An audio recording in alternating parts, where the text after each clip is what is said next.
শাহাদাত হোসেনের বিজয় দিয়ে পুরা জেলার বিজয় শুরু, ধানের শীষের বিজয় শুরু।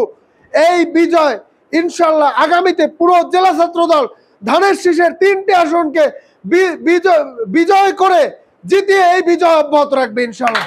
কোন ক্যাম্পাসের ছাত্রছাত্রীরা আমাদেরকে চিনে না, কারণ আমরা যখনই কলেজ ক্যাম্পাসে গিয়েছি তখনই আমাদেরকে মামলা দিয়েছে, আমাদেরকে হামলা করেছে।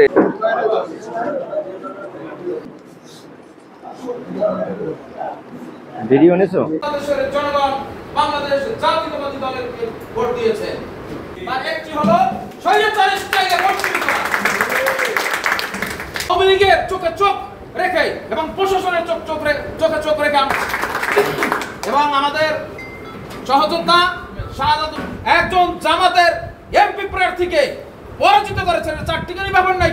জনগণের পাশে দাঁড়ান, শুধুমাত্র যে দলের জন্য আপনি দাঁড়াবেন সেটা না, নিজেরও কিন্তু কিছু হবে না।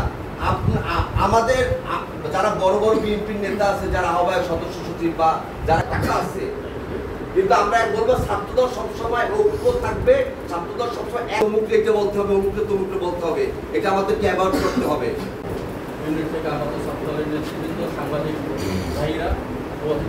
হতে দেবে না, কিন্তু এটা তাদের একটি কৌশল। এদিকে তারা নির্বাচনী সমস্ত প্যাকেজ তারা ঠিক করে রেখেছে। ছাত্রদলের ক্যাপাবিলিটি এমন রয়েছে যে যদি ওইখানে জামাতের আমিরও তাকে হারিয়ে ছাত্রদলের একটা ছেলে ওখানে কিন্তু নির্বাচিত হতে পারত। তারা বিভিন্ন জায়গায় যখন প্রতিনিধিত্ব করতে যাব, আমরাও বিজয় অর্জন করব। এটাই বাস্তব, এবং এটা বাস্তব তো আমরা প্রমাণ দেখতেই পাচ্ছি। আমরা শাহাদাতকে সম্বর্ধনার আয়োজন করেছি। জামাত যেভাবে প্রচার করে, আপনি দেখেন যে তাদের এক উপজেলা জামাতের আমিরকে আমাদের ছাত্রদলের সিনিয়র যুগ্ম আহ্বায়ক একটি নির্বাচনে, এবং তিনি সংসদ সদস্য প্রার্থী, তাকে হারিয়ে দিয়েছে। এটি কিন্তু চারটিখানি ব্যাপার না, যেহেতু সে তাদের ওই আসনের সংসদ সদস্য প্রার্থী। তারা দেখবেন বিভিন্ন ভোটার আইডি দিয়ে এই বিজয়টাকেও তারা মেনে নিতে পারছে না, বিভিন্ন অপপ্রচার চালাচ্ছে। আপনারা ঢাকা ইউনিভার্সিটি, রাজশাহী ইউনিভার্সিটি, বিভিন্ন ইউনিভার্সিটি থেকে আপনারা যদি মনে করেন জাতীয় নির্বাচন এইভাবে হবে, সেটা এইভাবে হবে না। কারণ ওরা ছাত্রলীগ করতো, ওরা ক্যাম্পাসে সব সময় থাকতে পেরেছে, সবাই সাথে যোগাযোগ করতে পেরেছে। কিন্তু আমরা ছাত্রদল 17টি বছর কোনো ক্যাম্পাসে আমাদেরকে ঢুকতে দেওয়া হয়নি।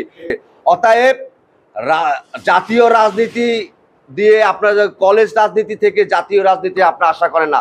আমরা ছাত্রদল যদি এক থাকি তাহলে ইনশাআল্লাহ আমরা 3টা আসনেই ধানের শীষকে জয়লাভ করতে পারবো ইনশাআল্লাহ। পশ্চিম মিঠাখালী নেসিরিয়া দাখিল মাদ্রাসার গত 16 তারিখ একটি ম্যানেজিং কমিটির নির্বাচন হয়েছে। আর এই নির্বাচনে আমি প্রতিযোগিতা করেছিলাম।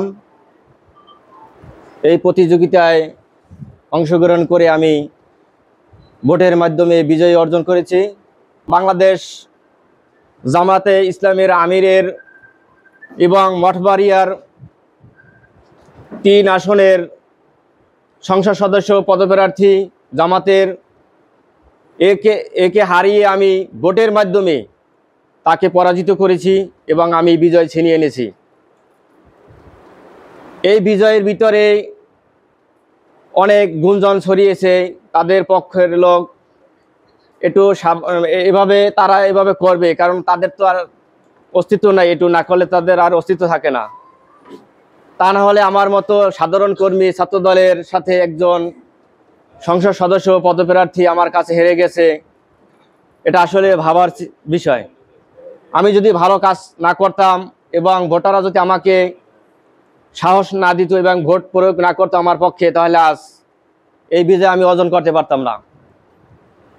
আর এই বিজয়টি শুধু আমার নয়, এই বিজয়টি আমার প্রাণপ্রিয় সংগঠন বাংলাদেশ জাতীয়তাবাদী ছাত্রদল এবং ছাত্রদলের আগামী দিনের অভিভাবক, তারুণ্যের অহংকার, আগামী রাষ্ট্রনায়ক জনাব তারেক রহমানের এই বিজয় অর্জন করা এই বাংলাদেশ জাতীয়তাবাদী দল, বাংলাদেশ জাতীয়তাবাদী ছাত্রদল বিজয় অর্জন করেছে।